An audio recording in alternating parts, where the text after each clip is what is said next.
गायकी से मतलब एक गायक को अभिनेता बनने का रास्ता दिखाया, तो हम लोग इनके रास्ते पे चल के पहले गायक से अभिनेता बने और फिर बड़े भैया ने एक नई राह दिखाई हम सबको, एक अभिनेता को नेता बनने का राह दिखाया। तो फिर इनके नक्शे कदम पे चल के हमारे बड़े भैया रवि किशन जी पहले संसद पहुंचे और अब दोनों भाइयों का आशीर्वाद लेके मुझे भी अवसर मिला कि मैं आजमगढ़ का सेवा करूं।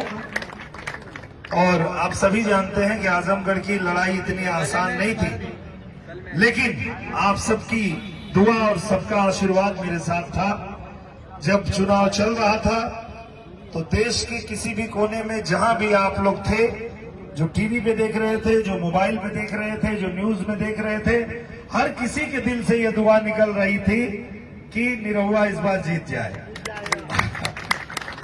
और जब लाखों लोगों के दिलों से दुआ निकलती है, आशीर्वाद निकलता है, तो वो यूनिवर्स में जाता है और ईश्वर भी वही करता है, भगवान भी वही करता है जो लाखों लोगों के दिल की आवाज होती है। तो ये जीत आप सबकी है, आपके आशीर्वाद की जीत है।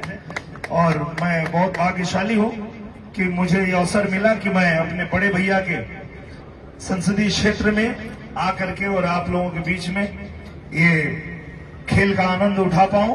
भैया यहाँ पे खेल महोत्सव करा रहे हैं, सांसद खेल महोत्सव, और भैया ने मुझे आदेश दिया कि बारिश के बाद जैसे सत्र खत्म होगा तो आजमगढ़ में जाकर के आप खेल का महाकुंभ कराना। तो मैं इनके आदेश के हिसाब से चलता भी हूं, तो मैं जरूर जैसे ही सत्र खत्म होगा मानसून का, उसके बाद मैं आजमगढ़ में भी ये महाकुंभ कराऊंगा। बहुत बहुत धन्यवाद आप सभी लोगों को, दिल से धन्यवाद, थैंक यू।